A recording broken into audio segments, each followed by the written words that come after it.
What's up, guys? Brandon here, and I'm back with another action figure review. This time we're taking a look at some of the brand new figures from the Justice League movie. Initially, when I first saw the Justice League figures, I wasn't too excited. It was a lot of basic Batman, regular Wonder Woman, basic Aquaman. But these actually look pretty darn cool. So let's take a closer look. First, at Superman. The packaging is a little beat up on mine. But we got the Justice League logo, we've got all 6 logos, no Green Lantern logo unfortunately, and on the side it says Superman, and if you take a look at the packaging as a whole, it's kind of a square.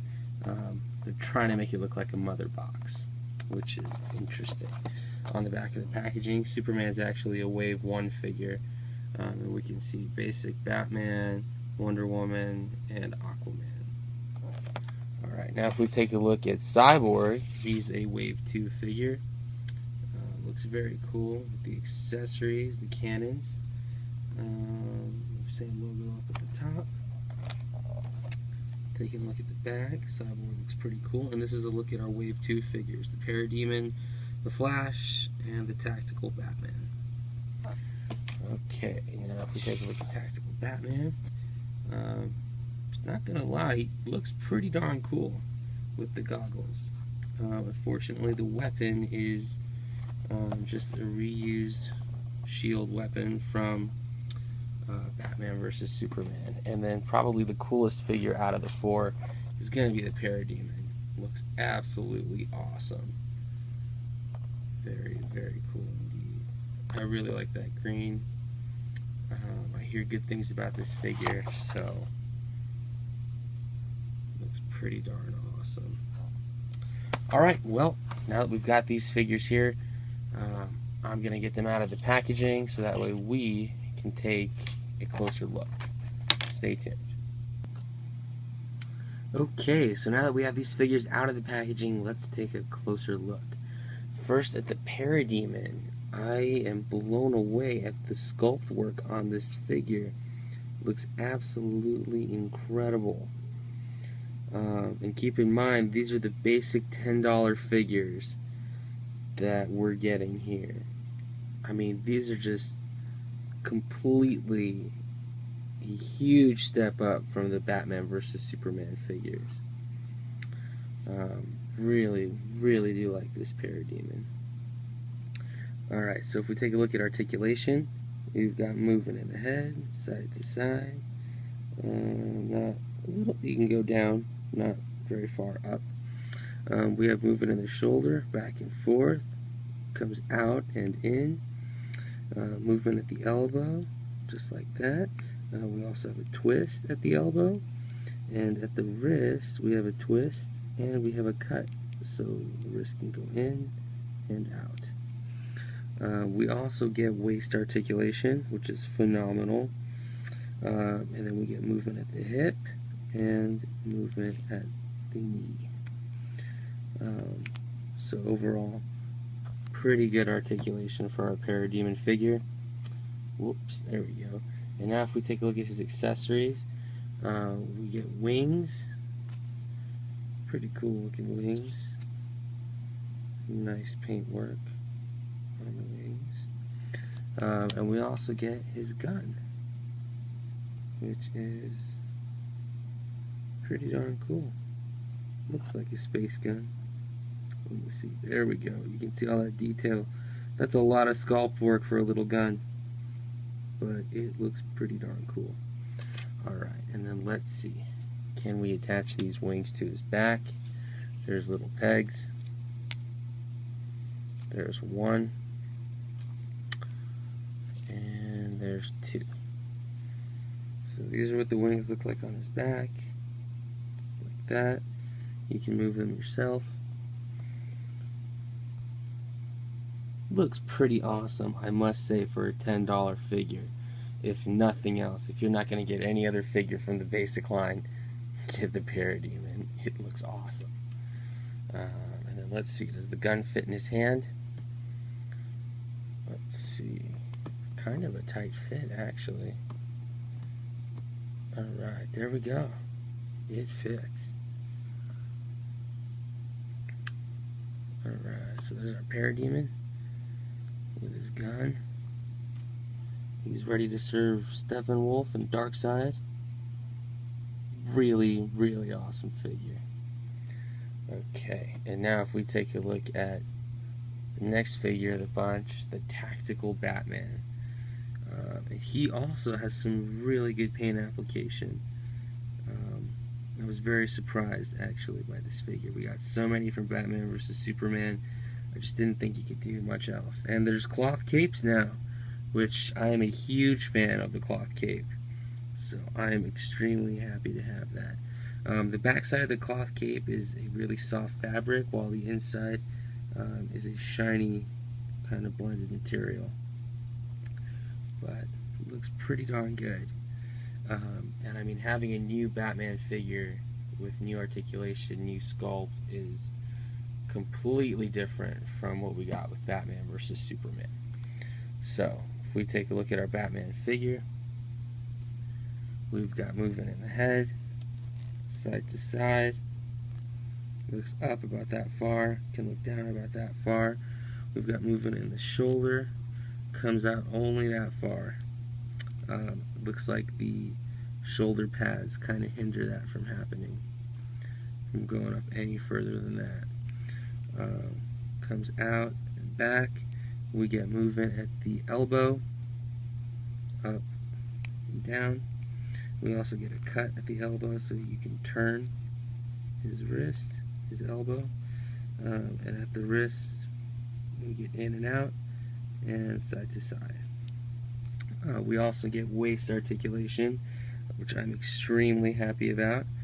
And we get movement at the hip, up and down, at the knee, up and down, and what I discovered to be really cool, we actually get a boot cut articulation point right there. Very, very cool indeed. For $10, these figures are really, really good. I'm definitely surprised. Here's the shield. It may be a different sculpt than what I remember. I don't remember there being little holes in the top of the shield, but it does look very cool. So it may be a different sculpt from Batman vs. Superman. I'm not sure. And then if we put this on his wrist, it does fit just like that. He can attack people or defend himself from a Parademon. But it does look pretty darn good, I must say. That's a great looking Batman figure. Now if we take a look at Cyborg, he's one of the figures that I was more excited to have because he's not a figure that we got from Batman vs. Superman. And the sculpt work looks pretty good for what it is. I mean, it's a $10 kids figure, so. But it's very interesting to see what we're going to get in the film. I think they definitely executed it a lot better in the sculpt between the arms and the chest on the kids line figure, as opposed to the multiverse figure. If you take a look at that, it's not too great. And then the face actually has a lot of detail. I really, really dig that they made it look like the red eye is glowing. So, very cool. Liking it a lot. Alright, now if we take a look at Cyborg, his articulation, we've got movement in the head. Move up. Oh, it doesn't look like his head moves up very much, just a little. And down just a little. Movement in the shoulder, comes out about that far.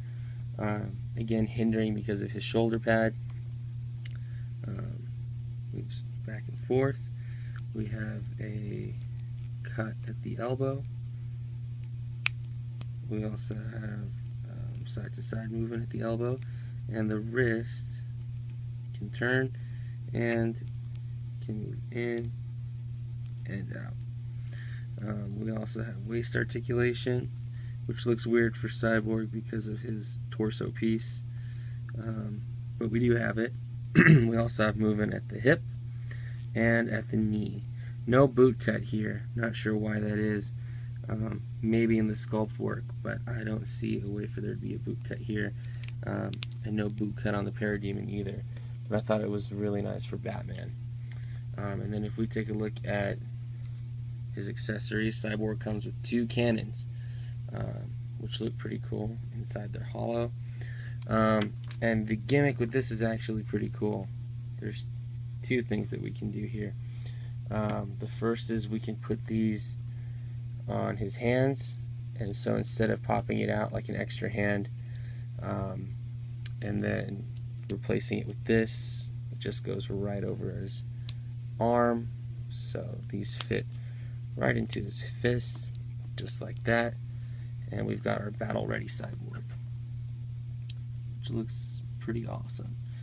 Just don't look at it from the back, because then you can tell what's going on. And then the second part of this, if you want to store these, you can on his back, which is really cool.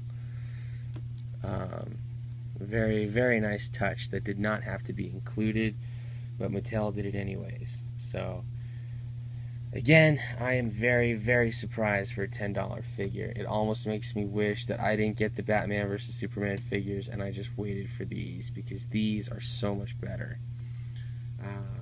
And here we have the Man of Steel. He's dead, he's returned, and he's got some really bright colors going on. I'm a big time Man of Steel fan, so to have a new Henry Cavill figure, I'm very, very happy about, and I really do like that metallic paint. Let me see if I can, there we go. So you can see he looks a little bit more like Henry Cavill now than the previous incarnations, and definitely better than the multiverse figure. This sculpt I do like, and the paint work is phenomenal. Absolutely blown away. Loving the cloth cape. Yes, this is probably the best Man of Steel figure we've gotten in a good long while from Mattel. So I really, really do like this figure. We've got movement in the head, side to side. Looks up a little bit, looks down. Movement in the shoulder, comes out about that far. Back and forth. We've got a cut at the elbow, like that. We also have side-to-side movement in the elbow. We have movement in the wrist, which is a little difficult because of his cuffs. So we can put the fist in, but not out very far. We get movement in the waist, which is fantastic. And we get movement in the knee. And we do get the boot cut on the Superman. Very, very happy about the boot cut. The only thing really lacking with this figure is his accessory, which I find to be just a little bit odd. So it's a piece of metal, comes apart, and where it comes apart is how he can hold it in his hands. So it's just some bent metal, basically to show that Superman can bend steel. And let's see, does it fit in his hand? It does. And can we take the other piece and put it in his hand? Yes, it fits. Very, very well. I guess it doesn't look too bad with the metal. Looks pretty darn good. Pretty good looking Superman. I'm really, really happy with these figures. Excuse me, for $10 a piece, man, Mattel has gone all out on these. So very, very happy with them. Comparing the new Justice League Batman to the old Batman, my goodness, what a difference. The new figure just looks so much more aesthetically pleasing. The sculpt work in the face, for me, is better. Batman's face is thinner. We don't have the eyes to worry about, though, in the new figure. Comparing our Superman figures, we have the Batman vs. Superman figure compared with the Justice League figure. Again, what a difference! I mean, man, the sculpt work on the Justice League figure just looks so much more natural, so much better than this uptight, stocky looking figure. Comparing these figures with the Batman vs. Superman, Aquaman, and Wonder Woman, you can see that the figures are definitely still in scale. So if you want to combine your figures from Batman vs. Superman and Justice League, you can easily do that. Here's one more size comparison. We've got our 4 Justice League figures with the Total Heroes Flash, the DC Universe Classics Green Arrow, and a Cosmic Spidey from Marvel Legends. So you can see the Justice League figures aren't really true to 6-inch scale. They come very, very close, but you can see Green Arrow, Spider-Man just a little bit taller, just a hair taller.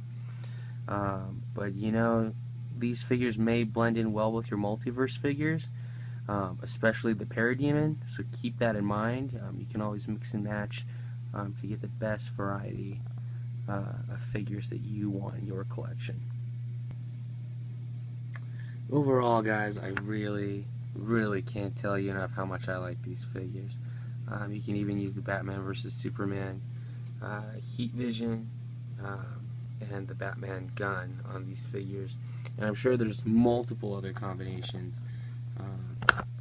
It's definitely interesting to see what the $10 price point can bring at its maximum, and I think that's exactly what this is here.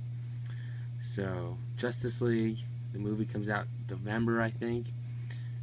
We're almost there, and this is our first look at the Parademon, Tactical Batman, Cyborg, and Superman. Once again, I'm Brandon, and thanks for watching. Thanks for all the likes, the comments, the subscriptions. YouTube, you guys are awesome. Always have been, always will be. And I wouldn't be doing this without you guys. So thank you so much for the support. Alright, stay tuned for some more. Thanks.